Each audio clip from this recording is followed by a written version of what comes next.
Good evening, folks, and welcome to the Toon review for this evening's Chelsea versus Newcastle United match preview with me, Paul, Stato Alex, and of course, Billy Bob. Sam is now on holiday for a week in Italy, so safe journey over there, Sam, today. This is a very interesting game for Newcastle United. It's a very difficult game. It's a very spicy game as we've had against Chelsea in the past, of course, and we're expecting nothing but the same tomorrow night, just as long as we don't park the freaking bus. But as usual tonight, if you do enjoy the show, give it the thumbs up, guys. Very important to keep them coming in. And of course, if you're new and you like what you see, click that subscribe button. It is completely free to do so, but don't forget to hit the notification bell, which will let you know when we schedule our lives or we upload any future videos. You can become a member of the Toon Review, of course, by hitting that join button just underneath the three of us. And, of course, you can donate to the channel by hitting that $ underneath the live chat, which will also guarantee your comment to be read straight out on the show, or guaranteed to be read out anyway. But thank you very much for that. Good evening, chaps. Good evening, everybody. And have we all had a jolly weekend? Yes, it's been an excellent day today. Thoroughly enjoyed the match this afternoon. The results have gone our way somewhat this weekend, I think. So, yeah, a little bit, yeah. So we need to take advantage of that tomorrow. But the question is, Billy, can we? We shall see. We shall discuss this in more detail now, I guess. Indeed. Are you feeling confident, Alex, ahead of the game?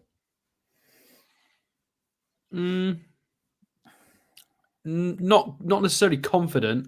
I'm excited about the game because I think Chelsea are a better team than people realise. You know, their underlying numbers, the youth, the energy, the creativity. There's a lot of interesting stuff there.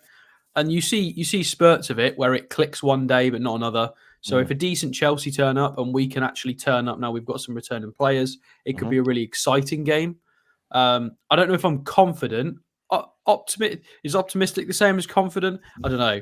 No, I'm all right with it. I'm not nervous. Slightly optimistic, I would say. Yeah, I'll go with that. After the Wolves performance, yeah, I think that's certainly a better way of putting it. Confidence. I'm not sure because the away form for me still is a little bit of a worry. We've done all right in the certain away games. I mean, of course, beating Villa away, and that has led to their complete coming apart, shall we say, of their home form. It's gone drastically wrong for them since we beat them. We can do it, but we have to be on our game. There is no doubt about that because, again, Billy, it's like we've said, it depends which Chelsea turn up and it depends which Newcastle turn up. 100%. But I think we have got the players and the system that we played last Saturday. If that's played to perfection like it was last Saturday, I think we can win the game. Chelsea aren't as good with the ball in possession. They like to hit on the counter. We've got obvious pace up front, haven't they? But if push comes to shove and they have to push things, I don't think they're quite as good. So, similar to Wolves last week, I think it's a very similar game, albeit we're away from home. Yeah. Lawrence says Brighton, Wolves and Man United winning hasn't helped, but pleasantly surprised West Ham dropped points, even if they were 2-0 down. Chance for us for 7th. 2-0 down against Burnley earlier on today, but they did come back to 2-2. Listen, it's been an all-round good day of football for the neutral. The Liverpool City game was an interesting one, that's for certain. Should Liverpool have had a penalty at the end, Alex? Have you seen the incident? I haven't seen it. No, I've been doing research today, so I've seen the scores and the table, but none of today's football. So Billy? It shall be match of the day. Yes, I think they should have had a penalty at the end, but they've had enough this year as it is. So absolutely, I'm quite happy that they didn't get it. It was a 50-50 one, wasn't it? But I mean, it was a silly challenge from Docky, wasn't it? Really silly. Yeah, I mean, look, had that been anywhere else on the pitch for me, that would have been a free kick and no complaints at all, and possibly a yellow card. So I don't know how they got away with that. But as you say, Liverpool have had their fair share of good luck through VAR. Once again, though, Arsenal in the evening fixture last night, Kai Havertz getting the winning goal shouldn't have even been on the pitch for me because he should have got a second yellow card for a blatant dive. I just don't understand. I mean, the one diving out of the game and they see something as blatant as that and it doesn't get punished. Yeah, it's, Villa have still got Arsenal, Man City and Liverpool to play and I think they're very vulnerable at the minute. So I think 5th place is still within reach, although maybe I don't know. A little bit. Spurs are 13 points ahead of us now. Same amount of games played. I think Spurs will finish 4th.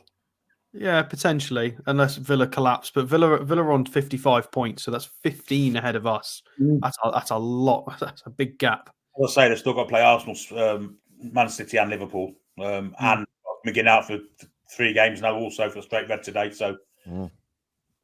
The thing is, I mean, listen, football could change in a second, can't it? And there's still enough games left. And while there's still enough games left, we have to try and hope that Newcastle United want to finish as high as they possibly can. I certainly think that the certainly top 6 is still there, definitely, but it's going to be a mighty struggle, and we have to maintain our form all the way through. It's all right saying other teams are dropping points, but we haven't exactly been brilliant over the last few weeks. Hopefully that Wolves game is a good springboard for us to go and finish the season strongly, especially with the members of the team coming back from injury. So it's going to be close, it's going to be tight, but listen, it wouldn't be anything else if it wasn't Newcastle United, would it? So James Wells, thank you for 18 months of membership. Even and all, feel confident ahead of tomorrow, but we need to win to get to Europe, in my opinion. Glad to see Livramento hopefully starting. Well, I think he will start. I don't think that's I think that's a given, to be honest. But tonight we're going to start with these. Obviously Newcastle announced that they'd taken on a firm to find our next sporting director. And Alex, you've done a bit of inside work into who these people are and what they do. So take it away, buddy. Yeah, so has it been officially confirmed? I'm not sure. Have they? No, that was the club, yeah. Okay, yeah. So Odgers Berntsen, I think it's how you pronounce that specifically. Yeah. Really interesting consultancy firm. It's kind of the best recruiting for the best of the best, in that they recruit executives, CEOs, top positions essentially across multiple industries. Peculiar online presence, like their YouTube channel is got 500 subscribers on it, and their YouTube videos get like 16 views, 24 views. Their social media, like I think they've got certain channels we know of. Well, just 2 seconds. Sorry, that was bitchy. I just want to read this comment from Ken. He says, "Hi, Paul, Billy, and Alex. Glad to be with you and watching. I was rushed to hospital on Friday night with a heart attack, but like I say, take more than that for me to miss the TTR. You guys keep me going. Ken, get yourself well soon, buddy. Really hope you're okay and you're in the right place and they've got you sorted. Thinking of you, Ken. Absolutely. Thoughts and prayers are with you, buddy. Sorry, Alex. Yeah, online presence is peculiar. Very small YouTube channel. They post regularly with videos 9 days ago, 11 days ago. So there's clearly an effort there.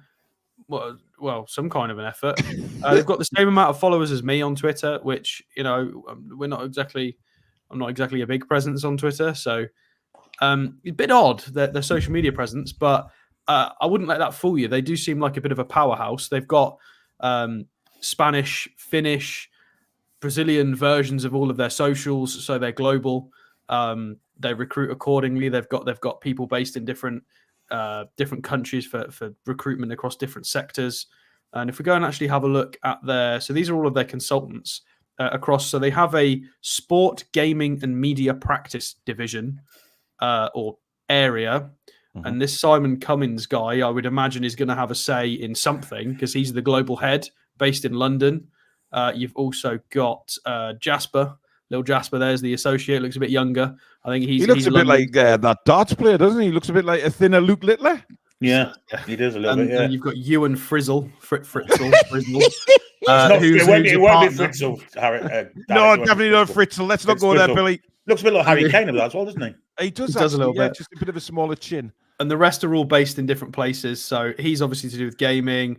Jaime Ozores is in Barcelona. Most of them are based abroad. So this is their actual sporting sector on their site. So today's sports leaders must provide their audience with ready access to players and rich, engaging, multi-channel content. And it's just a big, fancy, flashy website. Here are the 3 related consultants that I picked out that are likely going to be dealing with this, I would imagine. There are other... When they recruit for other sectors, they often have external partners assist. So I don't know if it's going to be specifically these guys or if there's going to be, there you go. Somebody's just mentioned that they've got 113k followers on LinkedIn. Yeah, I think they're a lot bigger in the business world, less so in the kind of us normal people world. I think they're very, very business heavy. Well, as you can see, so this is where it's all going to happen essentially. So they're no joke, but don't really know too much about them. That's surface level. That's it. So they do look like they recruit for sort of industry top. It is the best of the best, hiring for the best of the best, as I've said. Yeah, and of course, any historical context with that? Are they appointed anyone of that kind of ilk before, sporting directors for football clubs or anything, or maybe sporting? I couldn't really find a lot. I mean, they've got one of the most recent articles was a conference webinar from I can't remember her name. She's the current chair of the Women's Super League right now. Right. So they're in with some of the big hitters in the industry, whether it's women's football. There's a lot of references to working with governing bodies and boards and things like that around the sporting world. So they've got a lot of connections. Mm-hmm. Steve N, welcome to Members Club. Thank you for signing up and your ongoing support. Fozman's gifted 2 Toon Review memberships. Thank you very much, Fozman. And Fuggy Crack, thank you very much for your super chat. He says a message of support and thanks to the whole TTR team. Also to those who criticise intelligent and factual input, go and watch mundane brain dead TV. Thank you very much, Fuggy Crack. Born Airy, that's her name. I like coffee, thank you. So an interesting insight there into the company that's going to be looking at our sporting director. Of course, we have done 2 shows already in the series about possible replacements for Dan Ashworth. Funny you should say that, Paul. The rumoured 4 based on this company, the first 2 on the list are the 2 we've already reviewed. We've already done, so, I noticed that, We've done I think we did a reasonable job of logically kind of going for who makes the most sense. And I guess we will just take a crack at the other 2 as the next priority. It just makes the most sense. So that all will be revealed. Absolutely. By the way, as well, another fantastic win for the women's team today. 3-0 away at Stamford Bridge. Georgia Gibson getting 2 goals and Emma Kelly the other one. They really are flying now and heading towards promotion. But of course, me and Sam will be starting the coverage of the women's team when she is back from holiday. And we have a guest coming on with us for the first show. Aaron, who is she's the commentator for the women's team and also has a very, very good background in football. So we'll be delighted to welcome her onto the show. They will start a week on Wednesday with me and Sam. And I think we're just going to call the show How Are the Lasses? It makes sense. Does it not, gentlemen? 100%. Yeah. 100%. Of course, cup final next Sunday, isn't it, as well? So. Absolutely, which we will be covering here on the Toon Review on Matchday Live. Along with obviously the FA Cup game against Manchester City the night before. So lots to come on the Toon Review, guys. So don't forget to get yourselves subscribed. Alexander says we can blame injuries all we want, but the fact is we looked lackluster at the time with a strong 11. So all we can do is win. And I would hope hope others have a bad run of form. Well, the bad run of form is definitely possible. We've had ours. Hopefully that's gone now. So fingers crossed. Simon Muller, welcome to Members Club. Thank you very much for signing up. We do have a very special members prize to give away very shortly. It is an Alan Shearer signed football. So that will be up for grabs very, very soon as well. And we do have some other prizes to give away. So we will be doing another giveaway very soon on the channel for the members. So if you want to be in with a chance, hit that join button, guys.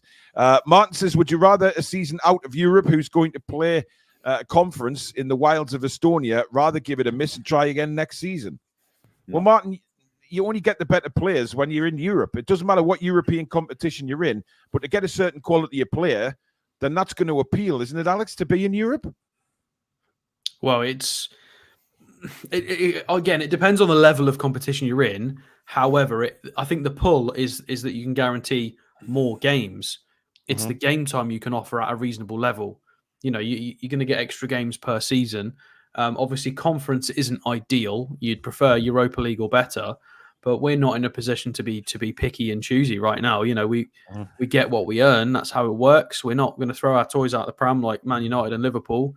If we have an off season, we have an off season. We're not entitled to any European football. We've got to work for it. So, but I think it's beneficial for recruitment. But it depends which competition you're in. But whether that's just for appeal but also game time. And it's fine. There's squad players, youth players, fringe players, plus, you just want to give more minutes to people. So we will have a better, maybe not better, broader squad next year, I would imagine, because we'll release and get rid of a few of the back end quality players and upgrade. So the overall quality next season will go up another 10-20%, I would say, of the whole squad.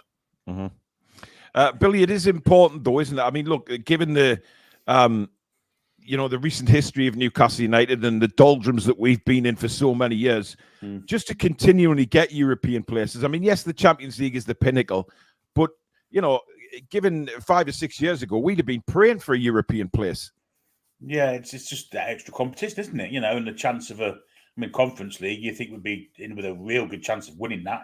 So, a trophy which we've kind of been craving for so long, it'd be a massive thing for us. But on with Sato, the higher up that European echelon we can play, the better it is for recruitment, the better it is for quality we play against. I think it suits us better, especially with a season in Champions League. I think a Europa League spot next year, I think we'd be pretty high up with the favourites to win that also. So, any European football will do me, but obviously the better, the higher the better, clearly. Absolutely. Let's be honest, the European competitions, even the Conference League and the Europa League, they are still very, very popular across Europe. These teams the European teams take these competitions very seriously. So when you think about that, you think about the players. And if they see that a team is playing in Europe, then they'll want to come. Yeah, I mean, we're not in this country. I mean, apologies if I'm offending anyone here, but we're not particularly big football fans in this country. We're English football fans. Whereas if you go abroad to most places in Europe, they would watch a Juventus against a Marseille and a Roma against a Sevilla. Like it's popular, just general. It doesn't matter who's playing. If there's prestige there and interesting games, people will watch it. That's less of a thing in this country. It's who's on Tuesday or Thursday? Is it City? Is it Liverpool? Is it so and so? That's more the attitude of most people. Obviously, it's not everyone. There are exceptions, of course there are, but I think people in Europe are less snobby about it and they're happy to just watch football generally. People. Well, I've lived abroad in Europe, and people wander around in different countries with Bayern Munich shirts on, and that's less common here. People just enjoy football more. Yeah, unless you live in London, you tend to have a Man United shirt, remember? So, but you're right, Alex. Yes, I think the lower the level we play at in Europe, say if it was Conference or Europa League, that kind of encourages Eddie to maybe use a bit more of a squad as well, rather than Champions League where he's having to play first front team. I think our group was a bit of a kicker. It was, but I mean, there was no one God's earth who was ever going to put squad players in if he didn't need to, was there? Absolutely no way. No. Alex says the cup final for the ladies is the Saturday after during the. I thought it was the 17th. Can somebody check that for us, please? I'm not sure. I thought it was the 17th, the day after. I know ladies football weekend. It's classed as women's football weekend during the international break. So it says it's Saturday, the 23rd of March on Google. Oh well, there you go. So it is the Saturday after. So it is due. Oh well, that's even better because then we've got something to cover over international break.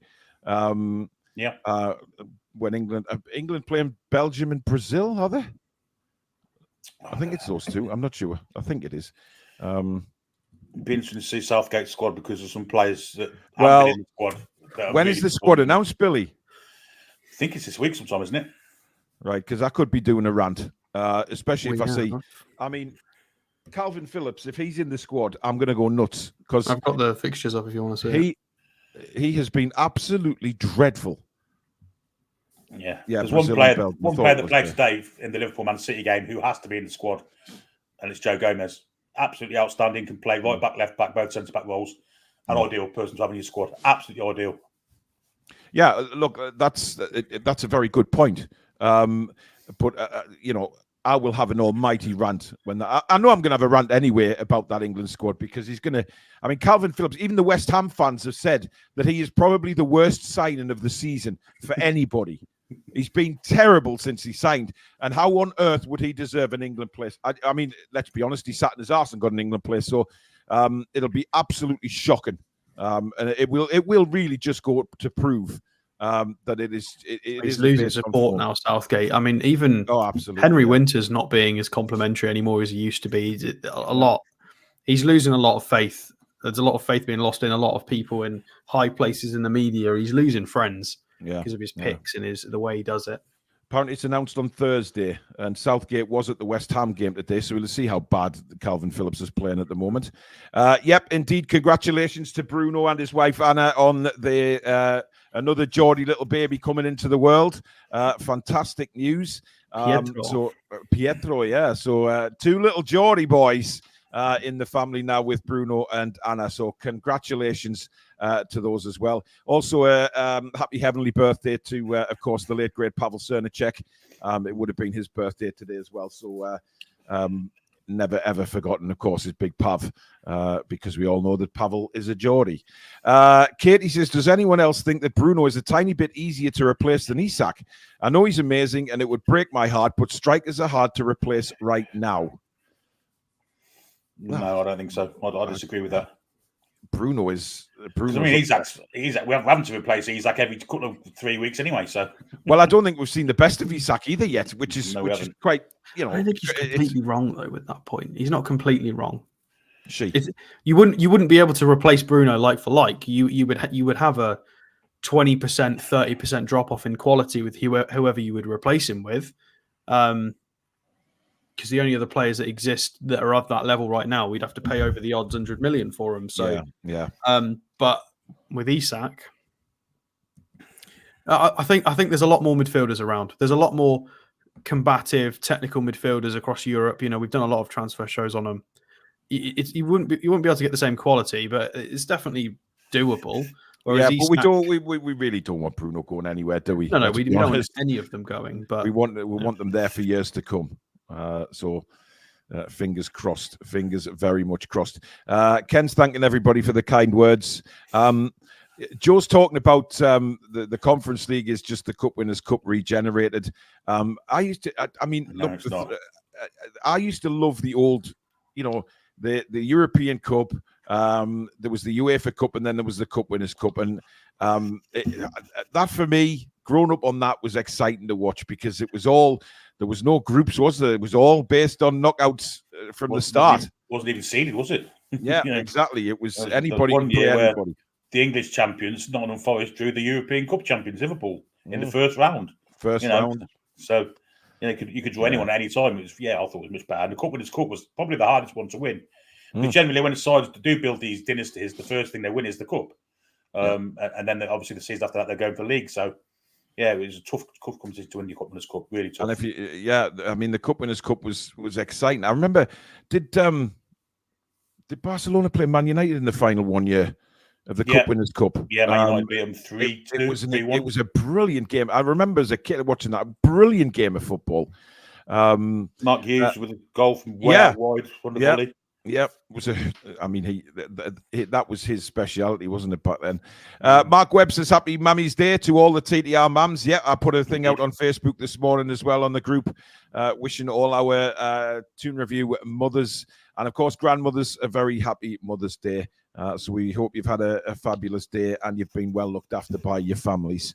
Ruffiard Benissian says, I agree with you, Alex, on that. Seen it in Belgium when I was there in 1990. I was talking about the what's it like in overseas competitions and stuff like that. But let's take a look at tomorrow's opposition now. Alex, we'll take a look at Chelsea and see. We'll have a look at what's been going on with them. So, because it's the day before, we get a predicted lineup from FOTMob. Yeah. I don't think this is what it's going to be. I think that's a little bit of a weird shout. Have they got ours right? Yes, they have. I've seen a few predicted lineups with Trippier in it, so people are being a bit lazy today with their predictions. So in terms of Chelsea, Petrovic, the new guy in goal, of course, very decent. We've played Chelsea already this season and in the cup as well. It was very frustrating. So we did very well in the league, badly in the cup, albeit with some injuries, and it was a penalty shootout, but we were getting hammered second half of that game. Improvements in recent weeks. From what I've seen, Gusto has really picked up. Very, very decent player. He was somebody that we did on a transfer show, God knows how long ago. We've looked at him, and obviously Chelsea just went and bought everybody under the sun. We were linked with Disassi as well, and they bought him too. They basically just bought everyone. So, there's an uptick. There is an uptick in form. Disassi's playing a lot better. Chalobah's come back into the side. You've obviously got the two really expensive men in midfield. Interesting if Mudryk starts, because he's not really been starting much. They've got lots of injuries, haven't they? Lots of injuries. Yeah, let's have a look at their injury list. They've got lots of injuries to the at least 55 players that they've got on the... Well, yeah. And Kunku's out again, right? So you've got Chilwell, Badiashile, who is just constantly injured. Chukwuemeka, and Kunku's got injured again. He's only just come back. Ugochukwu was injured. Colwill, Reece James, Lavia has obviously been out. Fofana. They've got so many young centre halves that just don't Gallagher play. as well. Gallagher's got a virus, so he's particularly Gallagher out. Yeah, I mean, Yeah, Eddie Howe mentioned we've helpful, got I think. most players back. I mean, we kind of haven't. Look at that. I mean, Pope is obviously still injured. Target's still injured. Lewis Hall can't play, so that's wrong. He's not. He just can't play. I don't think he's injured. Trippier, we know, is injured. Joe Linton's out for the rest of the season-ish, probably. Mm-hmm. Wilson's torn his pec. And then you've got Tonali. So I don't quite agree with Eddie Howe's comments there. There's still loads of players unavailable. But yeah, this starting 11 would be a little bit more interesting. I think it might be a bit more of a fluid thing. I'd say Palmer would be better at playing a lot more central than Mudryk would. Mudryk is much more of a counter-attack, wingy kind of player. He doesn't pull as many strings. He's just decent technical level and high amounts of pace. There's going to be a lot of pace on the counter here. We are going to have to be very, very careful. Sterling, Jackson, Mudryk, springing counter-attacks is super fast. So these three are going to have to be careful. Livramento is going to have to be switched on and keep playing his cracking football. And I think this is a fairly accurate predicted lineup. I mean, Burn as the left back. There's not really any other options with Livramento having to start on the right and Lewis Hall being unavailable. So, I mean, Burn is kind of a shoo-in in this game. There's no arguments there. Our midfield is as it has been, with Willock starting over Miley, and then the typical front three.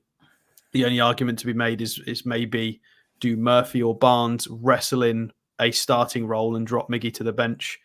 Maybe not. In terms of last Chelsea, couple of games he's gone with Murphy, hasn't he? And then sort of used Miggy as an impact sub, which has kind of worked in a way. Yeah, he might do either or. I'm not sure. I think Miggy might start personally, but in terms of metrics, very up and down. Again, it's what we said earlier. Sometimes they turn up and they look like they're a top 4 team, and then sometimes they look like they're a mid-table team, which is where they are. It's very odd. Again, they had too big of an overhaul in staff, in players, in identity. It was too much. It was too much too soon. You've got young players that haven't been given a chance. They've been dropped out of teams. It'll click eventually. Hopefully not against us. XG in the league, 6th, which is very, very high. They're poor for clean sheets. Only 5 this season. Goals conceded per match, kind of in the middle-ish. Goals per match, 8th. So, there's a few metrics that have them mid-table. Big chances produced, 6th. Oh, we've dropped out of top spot for big chances. Although hopefully if we actually create 3 big chances tomorrow, we'll go back on top spot, because we've been top all season for big chances created. But again, Chelsea in 6th and 5th for missed. 8th for shots on target per match. They were 6th for possession. Accurate passes in 5th. So they're profiling, I would say, top 6 in control metrics. So things like passes, decent, like sort of accurate long balls, possession, general XG data. They're definitely top half sort of table, if not top 6. They're just struggling a lot. I mean, table wise, we're right behind each other. Well, they're right behind us even. They're 4 points behind us. I mean, we think we're having a bad season. They're 4 points off us. Bearing in mind, they have played 2 games less than most of the other teams in the league, but 2 goals conceded fewer than us. Which makes it an important game, Alex. If we can get that win tomorrow, that puts us 7 points ahead of Chelsea, even though they've got a game in hand. It just creates a little bit of a gap, doesn't it? Well, I think it's really important to beat the teams around us now at this point, because obviously the general conversation is somewhere between 6th and 8th. I think is the general consensus, depending on how we do with the run-in. Most of these teams we have to play again. So we have to play Spurs again, Man United again, West Ham again, Brighton again, I think we've played Wolves twice now, haven't we?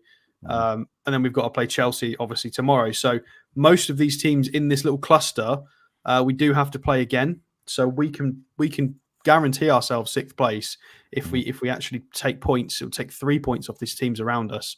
And we don't. If you actually look at this, Arsenal, Liverpool, City, Villa is the top 4. We've played all of those teams twice now, so we haven't got to play the teams currently in the top 4. So it very much is well in our control at the moment. Well in our control. But Chelsea is not a free hit by any means. They have sometimes you can go there and get a win because they're all out of sorts and they're playing like a mid-table team. But sometimes you turn up and they play like a Champions League team because they do have the quality. If it clicks, it clicks. You know, Cole Palmer can be electric. Sterling, on his day when he decides not to be silly, is a lethal player, is rapid. He can suddenly shock you and go and bag a couple of goals. We really do have to be careful of Chelsea. I would say this is not a banana skin, but well, I mean, listen, all the teams now in that little cluster will know how important it is to pick results up now. And I think Aston Villa are not going to stay in the top 4. I think, you know, the way they're playing, all of a sudden, you know, alarm bells will be ringing, I think, in the Villa fan base because, you know, they've had such a good run and now they're hitting a bit of a bad bit of form at the wrong time because there's teams below them, the likes of Tottenham, who are, for me, Tottenham, they've been a little bit funny this season, but I think, you know, Postecoglou's done an incredible job there, considering when they've lost Harry Kane. And now I think Tottenham could be top 4 this season. And I would sort of go for Tottenham over Villa any day of the week. But Billy, that league table, that cluster there, like Alex says, we've got teams to play around us. So our destiny this season is pretty much still in our own hands. Yeah, absolutely. We've got all the teams around us, plus we've got teams below us, really. And if you add Spurs into that little kind of group of teams that are just around us as well, that's the teams we've got to win. They're the games we've got to win. And then you've got all the rest of the kind of relegation battlers, which, of course, aren't going to be easy games, but still you'd think that we'd be able to get points from those games. So it is still in our own hands, absolutely. Villa, if they were to get an injury to Watkins, Christ almighty, I think I don't think they'd be struggling for top 7. I really do. I think they're going to have a big run to have bad results now. I've got to be perfectly honest. I was never impressed with them in the first place, as I kept saying. Well, you haven't. Well, you definitely haven't thought Villa will finish top 4 with this season, but they are in a bit of a crisis right now. James, I closed my tactic screen down by accident. It's fine. We'll put it back up in a minute. Okay. James Andrews says, I genuinely believe that the game against Wolves was very lucky on our end. If Wolves weren't missing 3 key players at the start and then losing Neto at half-time. Well, yes, James, but we could also say if we didn't have half our team out for the majority of the season, things might have been very different. Because, I mean, that's just common sense, isn't it? You know, Alex, that we would have been in that position. I'm just going to change my internet over while you're talking, Alex. Oh, well, yeah. I mean, that's no disrespect, but I think it's a little bit of a silly comment because there are many games that could have gone our way with a little bit of luck and games that we could have won had certain players been available, i.e. Joe Linton's, Willock's, Pope from injury, cards that should have been issued that weren't. It's just pointless. It's pointless comparison at this point because we played that game last season, you know, with the what was it, like the Willock goal that wasn't given against Crystal Palace last season. Yeah. There was so much that when it just gets boring. We're not going to get these allowances. I think this season so far it's been generally Arsenal, Liverpool, and Man United from just generally what I've seen have been getting better treatment and more calls. I'd say City not so much. Chelsea not from what I've seen, or Spurs. It seems to be Man United, Arsenal, and Liverpool. Funny that the original elite.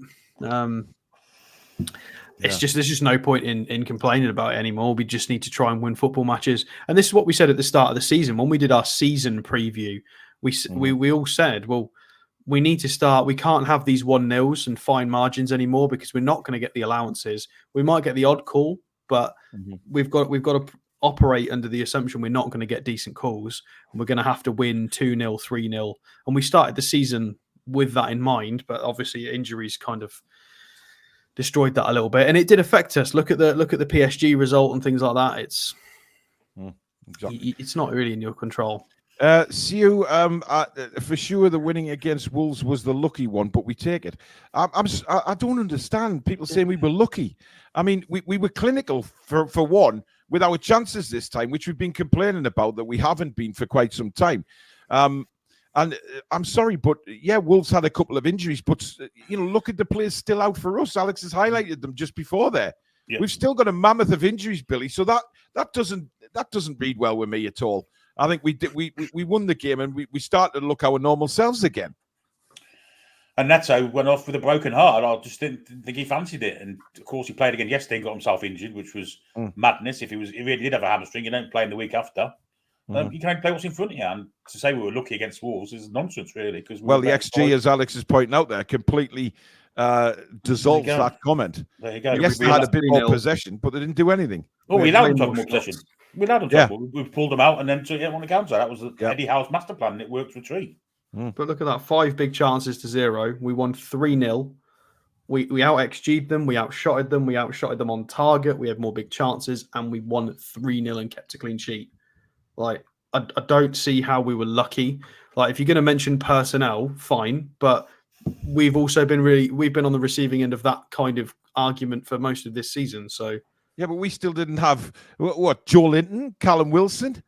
Let's be honest here. There's some very big players. Nick Pope. So come on, you can say that about Newcastle United. We still went and won the game. I mean, strange. Is that, well, yeah, I mean. It's the predicted lineup, but obviously, do you guys want to change a few bits? I can't see that changing. I think Miggy plays tomorrow. Yeah, well, I tend to agree. Although Miggy has been really, really good as an impact sub. I think those three maybe are the only. I just think with Gusto playing on the wrong side for him as left back, as a right back, really. I think it's suited for Almiron to have a go at him. I really do. Yeah. And Almiron can help out Livramento, let's be honest. But Livramento, I think I want to see Livramento pushing forward more than defending tomorrow. But I know he's going to have to defend at times. But I can't see that team being any different, guys. I really can't. Well, the three on the side are the three, I think, on the right-hand side here. Barnes, Murphy, Miley are the three that might break up this starting 11.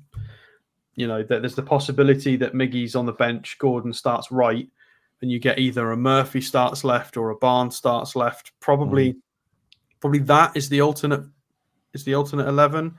I can't see Miley starting unless Longstaff's struggling.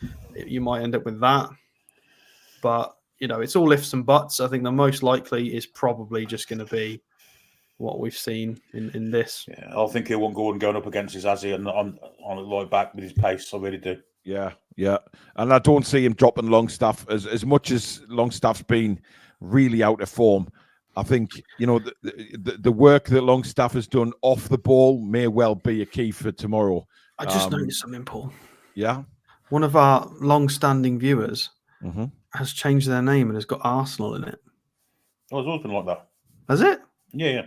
I didn't know Peter was an Arsenal fan. Yeah, I thought he was one of us. He's always had AFC in his name. But he's a big fan of the channel, so we'll let him off, of course. All opposition fans are allowed on, but Peter's been a big part of the channel for a while now. So, I mean, where do you stand on Longstaff, Billy? Because obviously Alex did mention last week that his on the ball stuff was dreadful, but his off the ball stuff was more positive. But I think I want to see a bit of both, because I think against the likes of Chelsea, we need to see a bit of both rather than just seeing Longstaff, decent off the ball. I think with the Chelsea midfield with Caicedo and Fernandez, I think you need a bit of physicality in there. And I think Anderson's 32, Alex. Yeah, I think Longstaff offers a bit more physicality than Miley, if I'm perfectly honest. Yeah. Miley would probably give us a bit of option going forward, but I just worry about that position. I still don't think we're,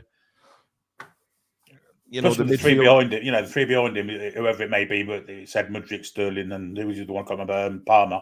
I think you have to be defensively switched on for them as well. I think Longstaff just offers a little bit more than Lewis Miley does in that role. Yeah. Of course, we can't leave that gap tomorrow, Alex, can we, between the back four and midfield? They seem to have put that right against Wolves, but we need to keep it right tomorrow, don't we? Yeah. One reasonable pass from Caicedo or Enzo. I'm not calling him Enzo. Sorry, Enzo Fernandez. I'm not calling him Enzo. He's not Car. One killer ball, and we leave a bit of a gap there. There's so much pace on the counter. Jackson, I know he's been a bit silly in front of goal, and he's doing this season what Miggy did when he very first joined us. Electric pace, instantly beats the defense, hits the post or hits the goalkeeper, and just But the pace on the counter is frightening.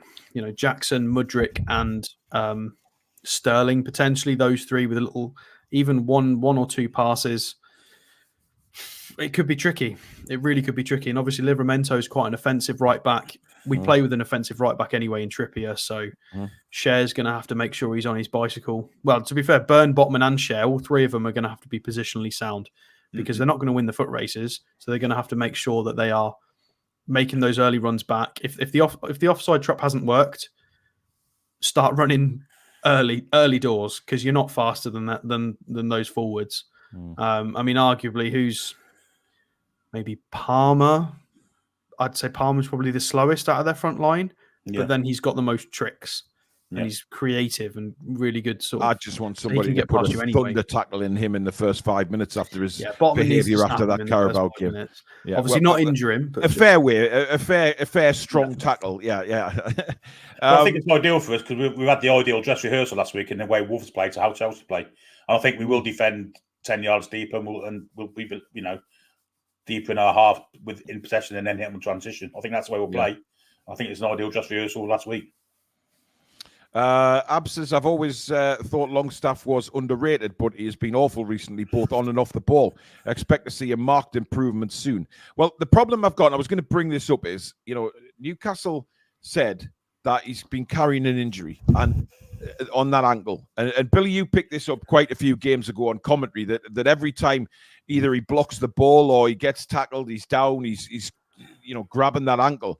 Now, for me, we need a fit Longstaff because if he's going to make these physical challenges, he's going to get stuck in on tackles, then he's going to back out if he thinks his ankle's in any bother. And that's the worry I've got. I think it's one of those injuries where rest isn't going to help him and he's going to need an operation, if I'm perfectly honest. I'm not a doctor or anything, but otherwise, what would he be playing? They'd be resting him, trying to get him right with it. And they're not. I think they're just playing through it.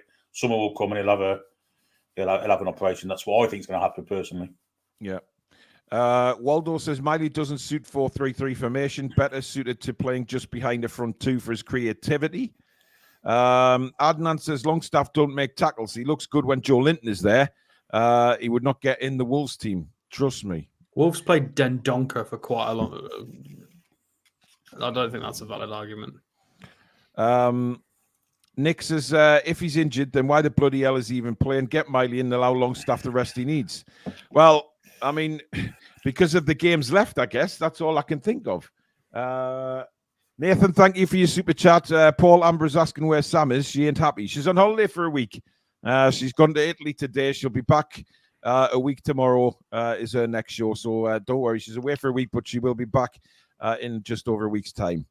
But our winning against the Wolves was normal, but our loss against Arsenal and Liverpool because we were unlucky. Absolutely not. We weren't unlucky against Arsenal or Liverpool. We got hammered. We got trashed. Yeah, we got absolutely mullered. PL Richards, exactly, Billy. Deep defend, deep press on the counter. Davey T says Gordon to score for the third game in a row at Chelsea. Fair bet. That. Well, he's loving life at the minute, isn't he, Anthony Gordon? And I think he is the biggest threat that we have in our team. I know Isak's there, etc., but given the form that Anthony Gordon has shown, certainly this season, I think he's way ahead of everybody else at the minute. Tangy says if Longstaff needs a rest, put Miggy in the middle to press and help Bruno. Surely this is an option. Miggy never was a right winger. Miggy's not strong enough. Yeah, Miggy's not strong enough to play in that position, not for a second. Peter, who's been, here he is, explaining the situation. The wife is a big Toon fan, lived there 25 years. and the Toon is my second team. I'll 100% support you 36 games a season, except for the remaining 2, obviously against Arsenal. It's okay to be wrong 2 out of 38 times, I guess. Peter says against Arsenal, the players looked like they didn't believe they could win. Yeah, and I think that's a big thing tomorrow, Billy, isn't it? They've got to go in to the game believing they can win. And when we have that belief, we're a much better team. And there's no reason why they can't think that. A bit of confidence behind them after last Saturday. We played Chelsea twice this season. We beat them at home convincingly. It's had unfortunate to lose on penalties against the Carabao Cup. We held them at arm's length for most of the time in that game, despite being really negative with it, I thought. So there's no reason why they can't go in with confidence. I think it could be a good result for us tomorrow.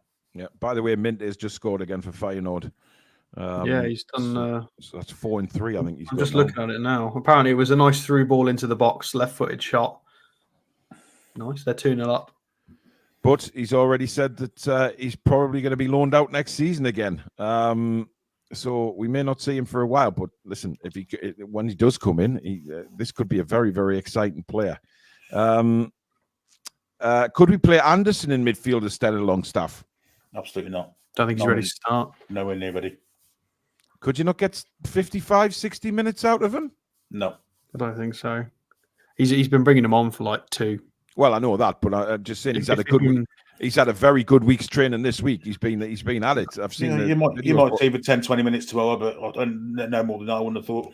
No, I agree with Billy. If the previous substitute appearances were for 20 or 30 minutes, then this one might be 45, 55. Yeah. But it's been 2. Like I think it was a token gesture. Leave him on the bench, let him play 5 minutes, come on at the end. But I can't see him going from basically 0 to up to an hour. Yeah, but if he was, hypothetically, if he was fully fit, would you have him in for Longstaff? Because I would. I think he can play that position, and Eddie's played him there before. I don't think he's ever played on the right side of the 8. No, he's played. It has been the left, yeah. But Willock's played a couple of times on the right side of 8, but it didn't work. Like I'd say 9 out of 10 times we've tried Joe Linton or Willock on that right side, it's not worked. A couple of times it has, but they seem to prefer being on the left. Interesting. Waldo says Anderson will be used as a backup striker. That was actually one of my little theories. I think me and Billy mentioned that in one of the Patreons. Yeah. I think he's been sort of groomed as a little striker potentially. I think he's, I don't know. Watch this space. It's interesting because he definitely used him as a striker a couple of times in pre-season. He's got the ability. Well, I think pre-season will be the time to see that. If Anderson, if he has got any plans to put Anderson there, I would say we'll see it in pre-season. Nathan, thank you for another super chat. He says, I know I mentioned this last stream. I would like Alex's thoughts.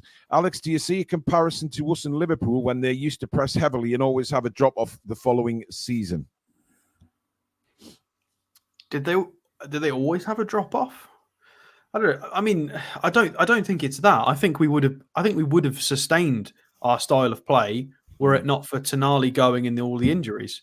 I think we could have rotated. If we could have kept Willock and Anderson fit, Tonali not suspended, maybe keep Isak and Wilson fit just a little bit more, Barnes not to break for 4 months.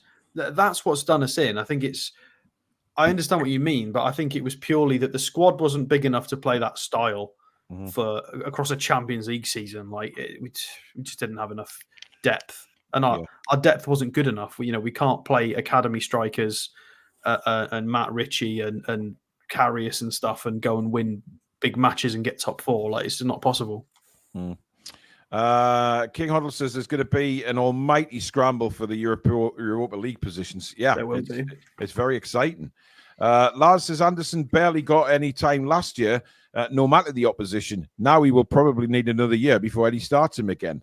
No, I completely disagree with that. I do as well. But he started using him more, and then he got injured. Yeah, pre-season he was our saviour in 2 or 3 games. In pre-season, yeah, especially in the American trip, he was absolutely brilliant. Why loan out Minty? He isn't 17, he is 19, almost 20. Well, look, we have to trust in what they want to do with him. Obviously, they do have plans.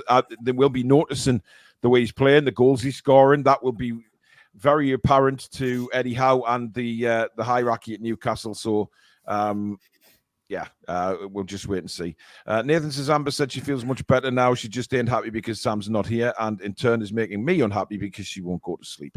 Well, good luck with that. Right, we'll do our team predictions. I mean, look, I can't see it being any different to what we had up on the screen. I just can't. I can't see him making radical changes. I've seen people in the chat saying, put Emil Kraft right back and Tino Livramento left back. He's not going to do that. Dan Burn will start tomorrow and Livramento will start on the right. I think whatever we think of it, I think Eddie has confidence in these guys, and he's certainly got confidence in Dan Burn. Look, Dan Burn, he didn't do anything wrong against Wolves, apart from the one time when Neto burst through him and Botman. But apart from that, he will play Burn. He will play Livramento at right back. I can't see any big changes. The only one is what Alex said before for me is the Murphy or Miggy one. I think the midfield will be Bruno, Willock, and Longstaff, and Gordon on the left, Isak up front. I can't see any different. I don't know about you guys, but I think the only question for me is who starts on the right. Yeah, well, I think Dan Burn suits left back because he's only really going to have one player in front of him, because I don't think Disasi is going to get much forward very much. Mm-hmm. And if he does, he's not going to have the same kind of qualities that most kind of fullbacks do, like Semedo last week, or whoever you want to say, Alexander Arnold, attacking fullbacks basically. So Burn's definitely going to play, and he could be an asset for us as well at set pieces. Yeah. So Miggy or Murphy, that's the only one. I'd probably go with Murphy personally, because I think Miggy's done well as an impact sub. But it's 50-50.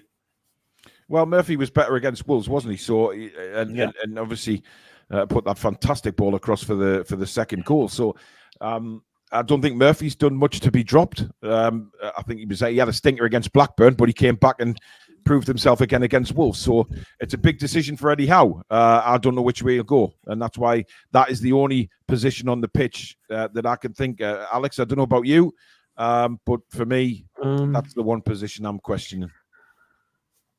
I think Barnes is in with a shout for a start. We've not mentioned that. I think there's definitely scope where Gordon starts on the right and Barnes starts. Yeah. Do you think he'd ever do that though? That's because I think he would absolutely do that in the current context, just maybe not against Chelsea, because it's a new thing. Obviously, protecting Burn it has to be done in a certain way tactically. When it works really well. But when it doesn't, we look silly. So can Barnes start as a left winger and do everything we need him to do offensively, but also do the right things defensively to assist? Yeah. Maybe not. I don't think Miley gets a start. Anderson's not ready. I think it's between Murphy and Barnes as the two that are going to upset the starting 11. Whether it's Murphy starting a right wing or Barnes starting left and Gordon being moved over, I think those are the two. Unless he shocks us, but I can't see anything. Can't really see what he would do. What else he could do? I don't think Lascelles or anybody would come in for this sort of game. No reason for it.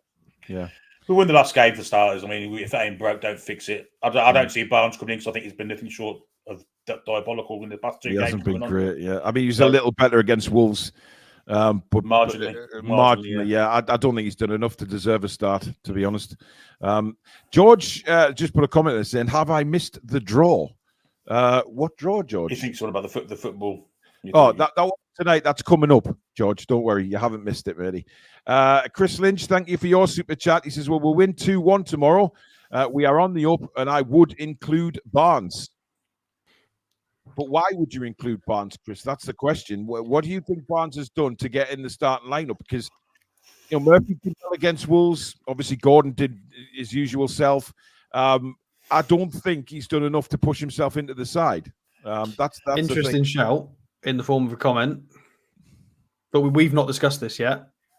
Barnes on the right. Yeah. Well, he does like the inverted. Yeah, but Barnes is right-footed. Yeah, he is. So that's right. Yeah, so it wouldn't be. He played left side for Leicester, left side for us. I've never really thought about him going on the right. But I've never seen him on the right before, Alex. Barnes is on the bench, simple as that. He hasn't done anything to deserve this for starting spot, and that's all there is to it for me, really. Alan says, "Sorry, Paul, but a Shearer ball as a prize. American Magpie gave away an NUFC notepad. Up your game." I think that's a bit sarcastic. He's joking. Well, by the way, I think Chris has given away a couple of shirts as well. So, hey, it's what people can get as prizes. So it doesn't, everybody to themselves. What you want to worry about is if something's dropped off the back of a truck and it's not legit and they give away prizes. But certainly, Chris has been giving away some good prizes recently. So, not DHgate either. Not DHgate either. No. Yes. So Harvey Barnes, in his entire career, has played at senior level, 14 appearances in right midfield and 1 as a right winger. He's played 151 as left mid, 55 as left winger, 49 as attacking midfield. He's played a few. So he's played more as a central midfielder than he has as a right winger. Yep. Anthony Stafford, again, another 5 Toon Review memberships gifted. Thank you so much, Anthony. He regularly donates loads of Toon Review memberships. So thank you very much to Anthony. They've gone to Tangy, Adam Ball, Mackers, Gordon, Shrezka, and 2 Scoops. So well done. Anthony's not even a member himself. Is he not? No, he's not. Anthony, what's going on? You're not a member. Hey, get that sorted. I think it must. I think he was. So I don't know whether that's just ran out actually. So I think he'll get that sorted. Tom says, I've not seen anyone give away any Paul Gallant hair restoration cream. You never will, mate. Chris says he will get his confidence back. He has the quality in him. He's a winner and has played on the right side for Leicester. Not very often. Thank you for all the entertainment. I will sort it. Thank you very much, Anthony. Anyway, it's now score prediction time as we come to the end of the show. So get your score predictions in the chat. By the way, next season, now we've got 4 presenters back again. We're going to have our own little mini league, a presenters little mini league with these score predictions, because we don't really do anything with it. We predict the scores and then we move on to the next game. We don't really look back to see because we don't do our admin properly, so we need to make sure we record things. Ooh!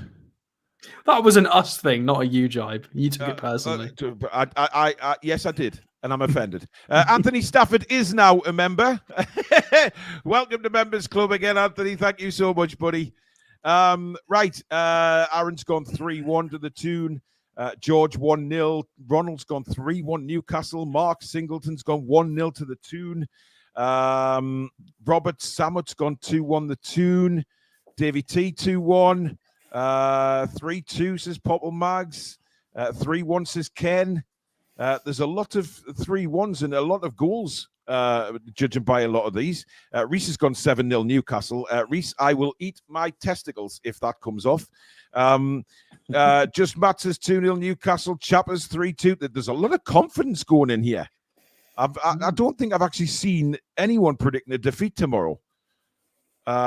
Very interesting. Spike Milligan 2-0. Sue's going, 2 predictions, 3-0 if we care, and 2-2 if Chelsea think their lives matter. Yes, big shout out to Sunderland, Peter. You're right. 6 in a row. Congratulations. You've got that 6 in a row again. 6 straight defeats, and it's absolutely feckin' hilarious. 3-0 says Billy F. 3-0 says Adam Ball. Crin's going 3-1 the Toon. 3-1 again says Mickey. What the hell's going on here? I haven't seen one person suggesting we're going to lose tomorrow. So in that case, we'll come to you first, Alex. I think we'll win. I think it's going to be a crazy game again. I think we had a bit of, the clean sheet against Wolves. I think there's still issues, but I think we're looking better with Willock likely closer to full speed. Probably not full speed yet, but he's getting there. So with the addition of Willock, and I'm really excited to see a full game from Livramento on the right. I think those two could make us visibly different. We will look different. We'll play different. We'll have more energy. I think we'll win. I think there'll be goals though. I think it'll be 3-2. I think maybe I can see sort of Livramento and Murphy getting involved with assists and things and being crossing and dangerous. I think Gordon will do his typical arrive at the back post and prod one in. So Gordon will get one.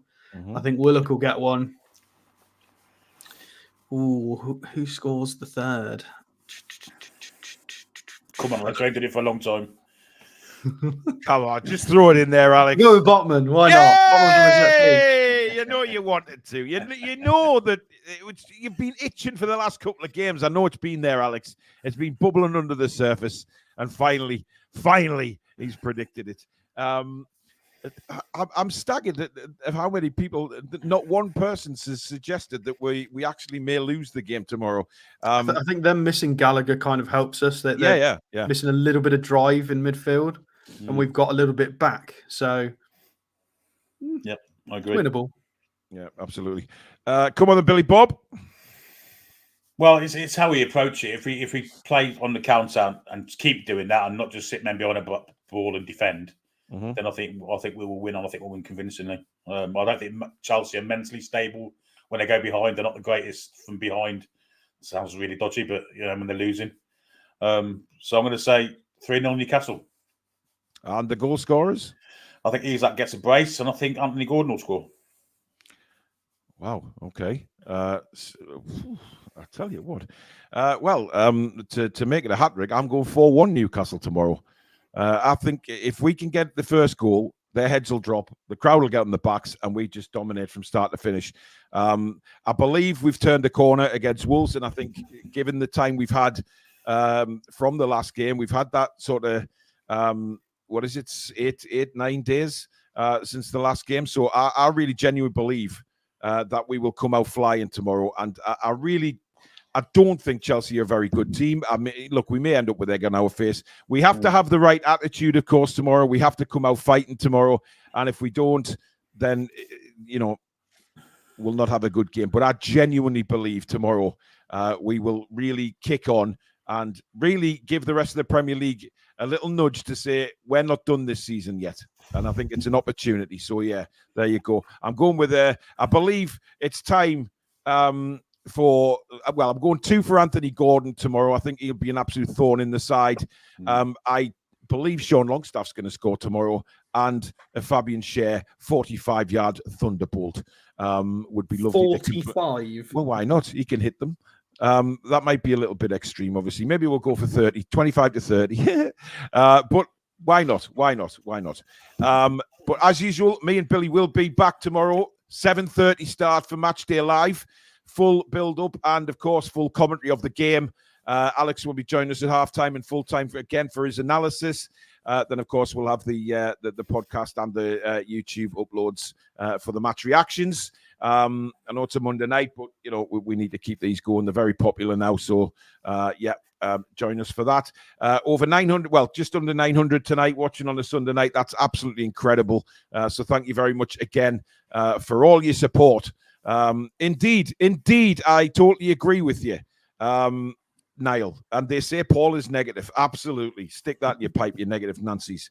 But there you go. Right. We will see you again tomorrow for Matchday Live. Let's do this, guys. Let's do it. How are the lads? Thank you to all your super chats and new memberships and your gifting. Thank you, mods. Thank you to Billy and Alex. Thank you to you guys. You're absolute legends, as usual. Come in your hundreds for the shows, and we really, really do appreciate it. It's a huge game tomorrow. Matchday Live from 7:30 right here on the Toon Review YouTube channel. Until then, enjoy the rest of your Sunday evening, folks, and it's good night from us. Away the lads and lasses. Come back and check on some green.